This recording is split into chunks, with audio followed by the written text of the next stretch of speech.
사랑하사 오늘도 주의 거룩한 날을 허락하시고 오전에도 생명의 말씀으로 우리에게 은혜 베푸사 이 세대의 어려운 환경과 모든 고통을 잘 감당해낼 수 있도록 은혜 베푸심을 감사합니다. 이 오후 시간에도 주께서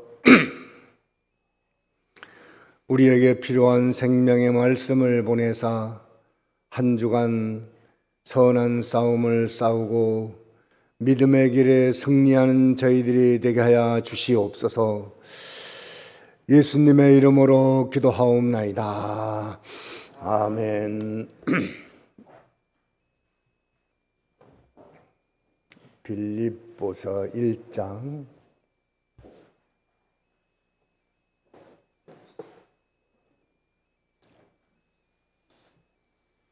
9절에서 11절까지인데 9절 한 절 먼저 읽고 계속 보도록 합니다. 한 절만 다 같이 함께 읽습니다. 시작.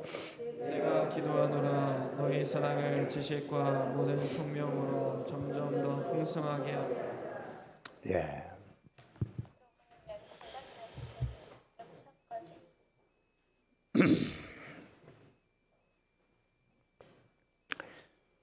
오늘 말씀은 9절에서 11절까지 바울의 기도인데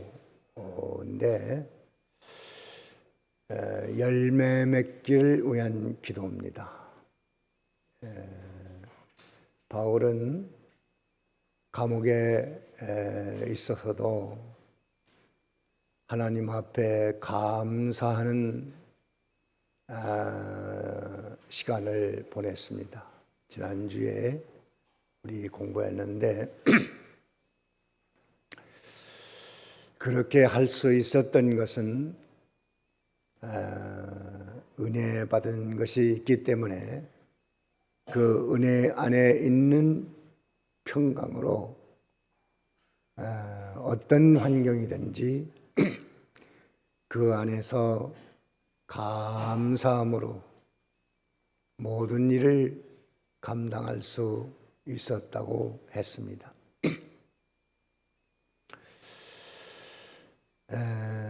그 바울이 받은 은혜는 오늘 우리에게 동일하게 와 있다고 했습니다. 다른 것은 무엇인가 하면 그 은혜의 깊이, 높이, 길이 그 분량을 잘 이해하지를 못해서 그 평강을 잃고 살기 때문입니다. 우리는 이 현실을 살아가는데 좋은 일만 있는 것이 아니고 많은 어려움을 겪어야 합니다.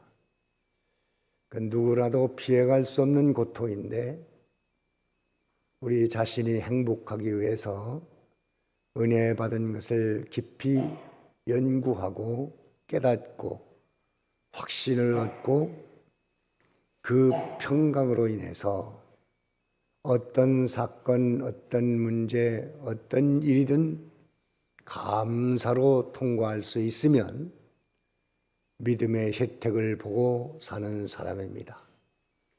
그런 사람이 되라고 은혜를 베푸셨고 그 은혜로 인한 평강으로 행복하게 살라고 하시는 겁니다. 뭐 어떤 일이 있든지 감사하면 되지 않습니까? 행복하면 되지 않습니까? 바울은 감옥에 있어서도 감사한 마음으로 누가 뭐라고 해도 누가 비난을 해도 그 바울의 마음 속에는 감사로 행복 속에 살고 있었습니다. 그것이 영원히 우리가 누려야 될 하나님의 나라의 모습이고 지상의 천국입니다. 그러면 그 바울이 받았던 은혜가 오늘 어디 와 있다고요? 내 안에 있습니다. 다 같이 내 안에 있는데 왜 우리는 똑같은 동일한 분량의 은혜를 받았는데 바울처럼 못하는가?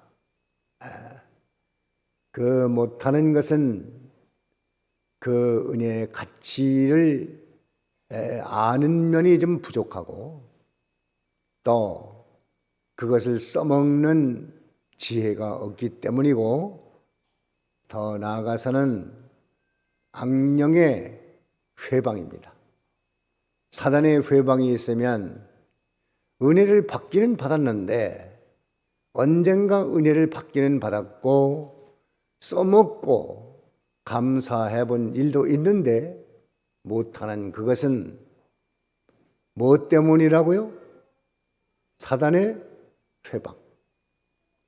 그 귀신 장난으로 감사해야 될 그 모든 환경 조건을 원망, 불평, 책임전가, 낙심, 이 모든 것들로 인해서 은혜 안 받은 사람처럼 살게 됩니다. 그러면 그만 그 사람은 예수를 믿어서 구원을 받았다고 하더라도 세상에서 많은 은총과 축복을 잃고 사는 사람입니다. 믿음 생활을 잘해야 됩니다. 이런 도의 이치를 깨닫지 못하면 울고 웃고 살다가 인생 망쳐버리고 맙니다.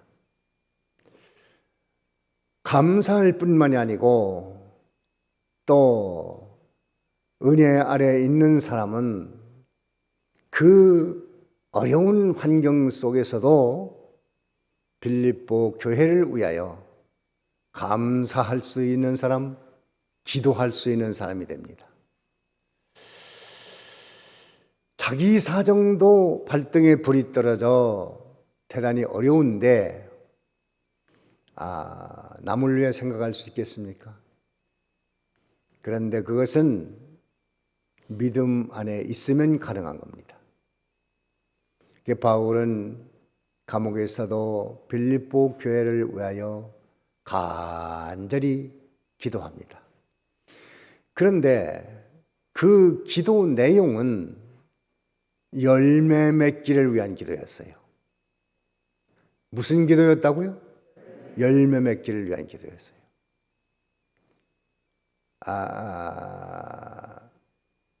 나무를 심을 때 목적이 있습니다. 사과나무를 왜 심습니까? 사과 따먹으려고 하죠. 사과 따먹기 위해서요. 무슨 꽃을 보기 위해서 하는 것도 아니고 나무 이파리가 겨누어지게 하려고 하는 것도 아니고 나무를 자목으로 쓰려고 하는 것도 아닙니다. 물론 꽃도 아름답죠. 잎사귀 피면 그늘도 생기겠죠. 또 줄기도 딴 데 쓸 데가 있겠죠. 땔감으로 쓸 수 있겠죠. 그렇지만 그런 것들은 목적이 아니에요. 목적은 사과를 따먹기 위해서 심은 거예요. 꽃이 아름답게 아무리 폈다고 해도 그것이 목적은 아니에요. 열매가 목적이고 그 뒤에 꽃도 볼 수 있고 잎도 좋고 줄기도 쓰고 다 할 수 있죠.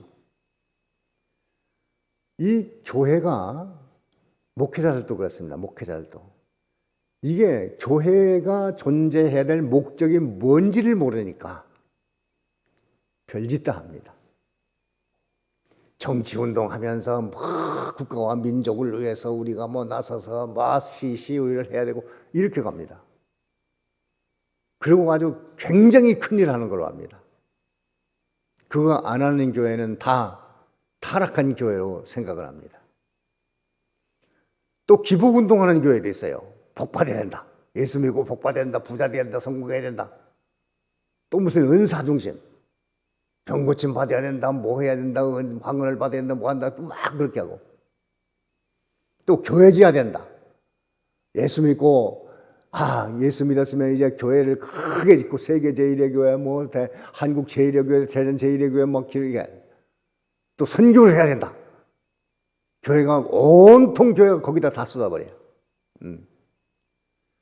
또 사회 봉사 활동해야 된다. 그쪽에다 또 다 쏟아버려요. 또 구제해야 된다.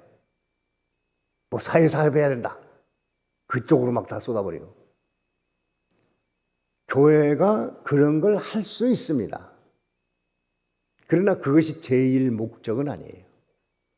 제일 목적은 뭐라고요? 열매. 다 같이 교회의 목적은 열매다.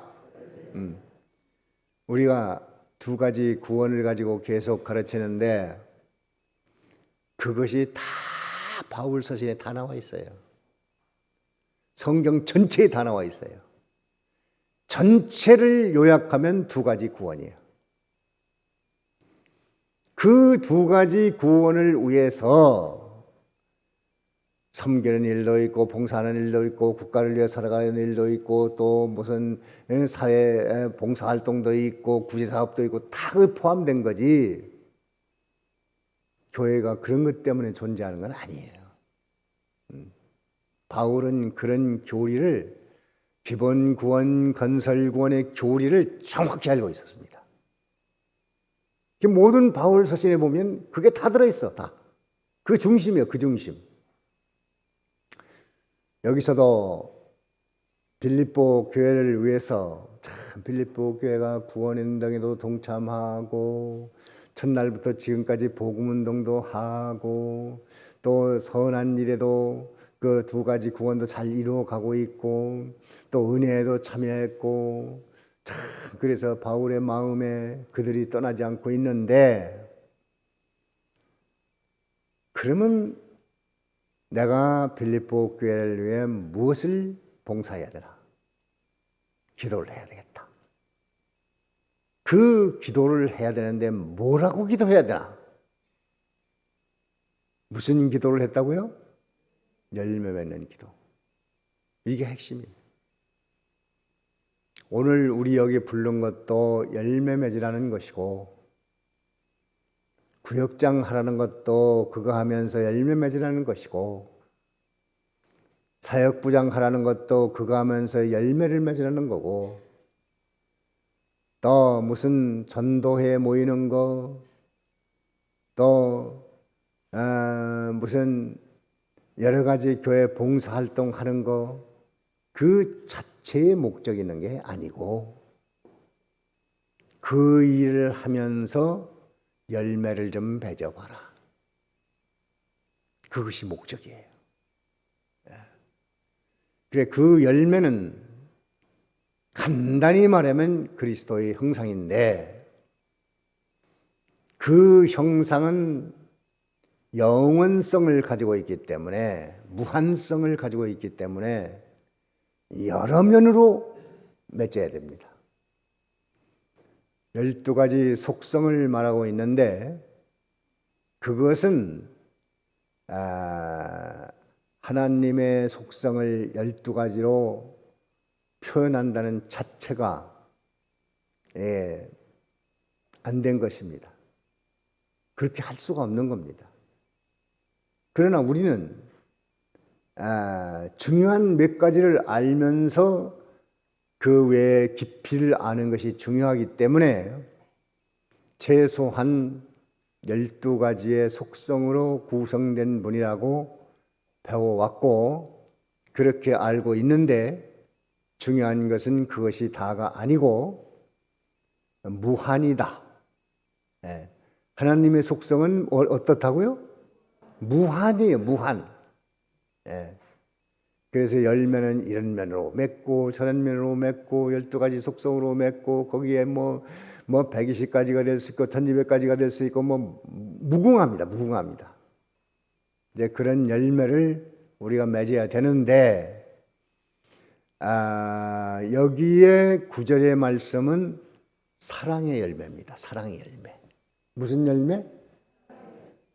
사랑의 열매인데 이 사랑의 열매는 많이 들어왔죠. 모르는 사람이 없죠. 아, 사랑의 열매면 맺을 것도 압니다. 예. 사랑해야 될 것도 알고 또 그 교리도 알고 지식도 있어요. 더 말할 필요도 없다고 볼 수도 있어요. 그런데 실제로는 쉽지 않습니다. 못합니다. 그래서 우리는 듣고 또 듣고 반복이 필요한 겁니다. 사랑을 하는데 오늘 9절의 말씀은 지식, 총명을 겸한 사랑이라고 그랬어요. 자, 사랑을 하는데 뭐가 있어야 된다고요? 지식이 있어야 되고 또 총명이 있어야 돼요. 만약에 지식과 총명이 없는 사랑은 뱀사랑입니다. 뱀사랑. 사랑은 참사랑이 있고 뱀사랑이 있어요. 참사랑은 하나님이 인간을 사랑하는 사랑, 그리스도가 사람을 사랑하는 사랑. 뱀사랑은 하와를 꿰서 선악과를 먹게 해서 인생을 망쳐버리는 사랑입니다. 그래서 사랑은 몇 가지? 뭡니까? 참사랑이 있고, 참사랑은 누가 하는 사람? 하나님 사랑. 하나님의 형상에서 나오는 사랑. 또 하나의 사랑은 뭐예요? 뱀사랑. 자, 보십시오. 세상에서도요, 유행가도 그렇습니다. 유행가도 아마 사랑이 들어간 노래가 절반도 넘을 거예요. 네. 그 제목은 사랑이 안 붙었다 할지라도 내용은 거의 사랑 내용입니다. 그런데 그렇게 많이 사랑하고 있는데 왜 사람들이 사랑 때문에 울고 사랑 때문에 상처받고 사랑 때문에 죽고 사랑 때문에 죽이고 사랑 때문에 절망하고 사랑 때문에 모든 것을 낭패로 이끌어가는가? 그것이 무슨 사랑이에요? 뱀사랑. 아니 진짜 사랑이라면 그 사랑 때문에 행복해야 되잖아요. 기뻐해야 되잖아요. 즐거워야 되잖아요. 또 그 사랑 때문에 어떤 일이든 감당할 수 있어야 되지 않습니까? 그래서 사랑을 말한다고 다 좋은 게 아닙니다. 어떤 사랑은 죽이는 사랑이고 어떤 사랑은 살리는 사랑입니다. 부모가 자식을 사랑하지만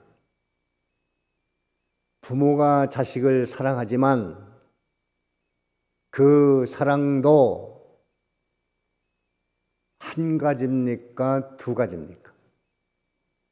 어떻습니까? 부모가 자식 사랑하는 거야 뭐 참사랑이겠지. 그럴까요? 요거 죽이는 뱀사랑도 있을까요? 뱀은 하와하고 굉장히 친합니다. 늘 같이 놀고 대화하고 어떤 면에든지 교통하고 아주 친밀하게 다가와서 말을 겁니다. 그래서 하와는 자기를 위하는 뱀이 나에게 나쁜 걸 시키겠어. 그리고 선악과를 먹으면 죽는다고 하는 거 절대 안 그렇다고 그러는데 하나님이 우리를 속였구나. 이렇게까지 만들어 놓고 결국은 선악과를 먹게 만들었는데 이 뱀은 너 이거 먹고 죽어라. 그래서 먹였습니까? 이거 먹기만 하면 너희들이 하나님처럼 지혜로워진다는 그 말을 믿고 먹었습니까? 먹으면 내게 큰 유익이고 하나님처럼 된다. 그러니 하와가 얼마나 고마워요. 자기가 모르던 걸 알게 됐으니까. 이렇게 알고 그걸 먹었으니까 먹고 나서 보니까 쏘았거든. 먹고 나서 보니 쏘았어. 먹기 전에는 몰라. 그게 뱀사랑이에요. 부모가 자식을 사랑하는 것도 지식과 총명을 겸한 사랑이 아니면 무슨 사랑일까요? 뱀사랑. 예를 들면 부모가 애들이 교회 간다고 그러면 야, 교회 가지 말고 공부해야지. 공부해야 성공하지. 도서관 가야지. 학원 가야지. 예수만 믿는다고 되냐? 이렇게 말한다면 엄마는 그러겠죠. 내가 너희들을 얼마나 사랑하는데 너희들 성공해야지. 내가 돈 벌어가지고 고생하는데 이렇게 말합니다. 그게 사랑이에요. 사랑. 사랑으로 한 겁니다. 그런데 교회 가지 말고 신앙생활 하지 말고 이렇게 말하는 것은 무슨 사랑이라고요? 그게 뱀사랑이에요. 그게 뱀사랑. 지금은 모릅니다. 하나님 앞에 가서 보면 아이고 우리 엄마가 내 원수구나. 우리 아버지가 내 원수구나. 나를 사랑한다고 나를 죽였구나. 이렇게 된다니까요.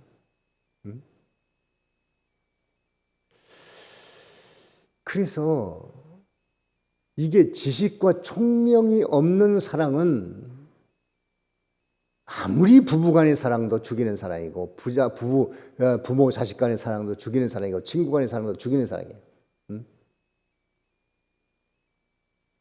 사실은 가까운 사람이 많이 죽입니다. 부모래도 너 교회 다녀서 뭐 잘된 거 있냐? 비난하고 신앙적으로 결정타를 먹여서 신앙생활을 못하게 하면 그것이 뱀사랑이에요.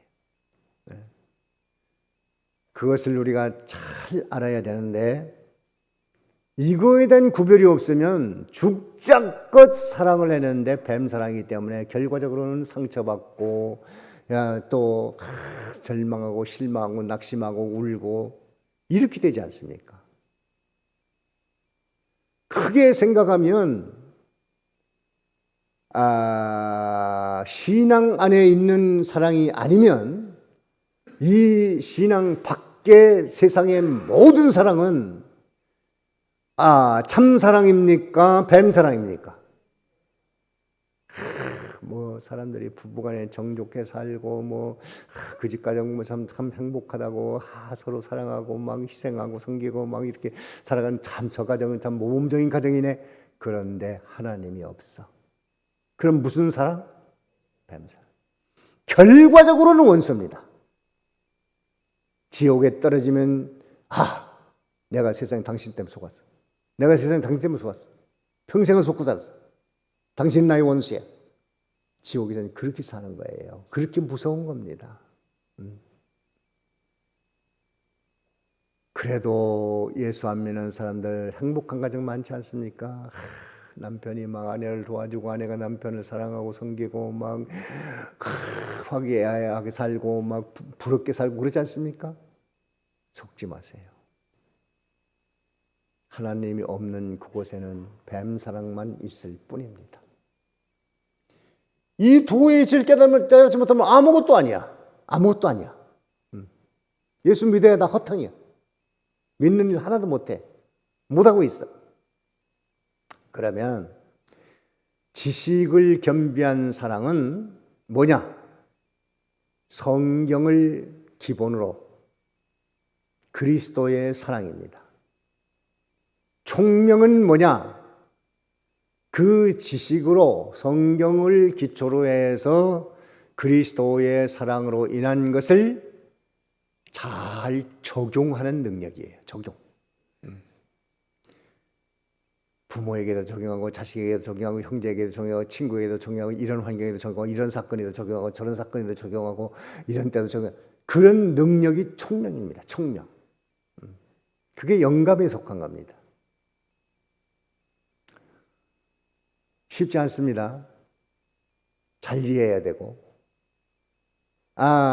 이렇게 지식과 총명을 겸비한 사랑은 어디 나타나느냐? 그리스도가 전부 나타냈어요. 그래서 예수님이 사랑한 것처럼 하면 됩니다. 예수님의 사랑은 그 목적이 인간 구원을 위한 사랑이었습니다.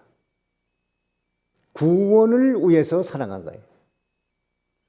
구원을 빼버리면은 그리스도의 사랑은 아무것도 아니야. 그냥 박애정신이 아니에요.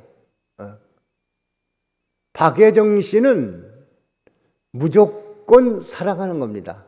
베푸는 겁니다. 구원 같은 건 없어도 됩니다. 그게 세상에서는 필요하긴 해요. 조금 도움이 돼요. 그러나 결국은 구원이 없기 때문에 그것도 다 무효로 돌아가는 겁니다. 약간의 도움은 되지요. 예수님의 사랑은 목적이 뭐라고요? 어떻게든지 인간 구원, 죄인 구원을 위해서 내 목숨까지 바치겠다. 그것이 지식과 총명을 겸비한 사랑. 그리스도에게서 볼 수 있어요. 그래서 진짜 사랑은 상대방 구원을 도와줘야 되겠다. 그것을 위해서 예수님처럼 목숨까지도 줄 수 있다. 힘들죠. 대단히 어려운 겁니다. 그냥 단순히 사랑이라니까 뭐 그냥 사랑 그렇게 한다고 사랑이 되는 게 아니에요. 이걸 깨닫고 하나를 해도 제대로 하고 못하는 건 내가 지금 못하고 있구나를 알고 도의 이치를 알고 해야지. 그렇지 않으면 뭐 아무것도 모르는 사람이잖아요. 뭘 모르는 사람이 됐잖아요. 이 도의 이치를 잘 알고 그리스도의 사랑은 단순히 세상에 오셔서 병든 자 고치고 가난한 자 먹이고 연약한 자 돌보고 그런 것이 다 구원 안에 포함되어 있긴 합니다. 그러나 목적은 아니었어요. 나사로를 살린 것도 나사로를 살리는 것이 목적이 아니고 장차 부활과 영생이 있다는 사실을 보여주게 한 것이고 떡 먹여 살려 5,000명을 오병이 여러 먹여 살린 것도 떡 먹여서 배불리 먹여서 보내는 것이 목적이 아니었고 예수님의 살과 피가 목적이라는 것을 보여주는 것이고 전부 구원을 위한 사랑이었습니다. 그것을 위해서 주님께서 목숨까지 내놓는 것으로 다했습니다. 지식과 총명을 겸한 사랑 다음은 공정해야 돼요. 공평해야 됩니다. 이삭과 리브가는 자식을 사랑했지만 불공평 사랑이었어요. 아버지는 에서를 사랑하고 리브가는 야곱을 사랑하고 이렇게 해놓으니까 결국은 집안이 엉망이 돼버렸어요. 공평한 사랑이 지식과 총명을 겸비한 사랑입니다.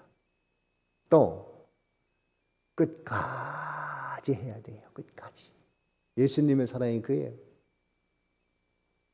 죽을 때가 돌아왔는데도 끝까지 제자들을 사랑하겠다고 그랬어요. 하다가 부인이 늙었다고 싫어하고 남편이 돈 안 벌었다고 또 싫어하고 사랑 안 하고 또 세월이 갔다고 안 하고 이래서 안 하고 저래서 안 하고 이거는 말이 안 되는 거예요. 그리스도의 사랑이 아니에요. 참 사랑이 아니에요. 사랑은 어디까지? 잘 들어야 이걸 알지. 사랑은 어디까지? 끝까지 가야 돼. 끝까지. 그래야 그리스도의 사랑을 본받은 거예요. 지혜로운 사랑이고 총명 있는 사랑이에요. 또 그 지식과 총명을 겸비한 사랑은 주는 사랑이에요. 주는 사랑. 무슨 사랑이에요? 주는 사랑이에요. 받으려고 하는 건 이건 사랑이 아닙니다. 그래가지고 교회 나와서도 교회가 사랑이 없어 어쩌고 하는 사람도 있습니다. 이거는 귀신장난이에요. 귀신장난. 예? 아니 사랑이는 자기가 주면 되지. 저 사람이 사랑이 없다. 교회가 사랑이 없네. 그럼 내가 주면 되지. 지가 받으려고 하니까 사랑이 없다고 그러지. 그게 귀신이 하는 짓이라니까. 부부간에도 서로 사랑이 없다고 탓하지 말고 내가 주면 돼. 없는 사람이 내가 주면 되잖아. 상대방이 돈이 없으면 내게 10,000원 있으면 5,000원을 쪼개서 주면 그 사람이 5,000원 갖는 거 아니에요. 그게 없다고 생각하지 말고 내가 주면 되잖아요. 그게 참 사랑의 비밀입니다. 남편이 사랑이 없다. 그럼 내가 있는 사랑을 주면 돼요. 아내가 사랑이 없다. 내게 있는 사랑을 주면 돼요. 그러면 둘이 나눠 가질 수 있어. 그 사랑은 배가 돼요. 10개의 사랑을 가지고 있는 사람이 5개를 나눠주면 그 사람의 사랑도 10개가 되고 내가 가진 사랑도 10개로 늘어납니다. 사랑의 특성이 그래요. 특성이. 주면은 서로 늘어. 안 주면 줄어들어. 그러니까 이러한 지식과 총명을 겸비한 사랑, 정말 세상에서 그리워하고 많은 사람이 그리워하는 사랑입니다. 오늘도 이 말씀을 깊이 묵상하며 이번 주간에는 지식과 총명을 겸비한 사랑으로 가정을 새롭게, 세상을 새롭게, 교회를 새롭게 이렇게 만들어 본인 스스로 행복하고 만족하고 감사하며 한 주간 살아가는 축복의 주간이 되어지기를 바랍니다. 여기까지 합니다. 들은 말씀 가지고 잠깐 동안 책임져야 뭘 들었습니까? 느꼈습니까? 확신 얻었습니까? 깨달았습니까? 뜨거워졌습니까? 그것은 오늘 우리에게 주신 하나님의 말씀입니다. 잠깐 기도합니다.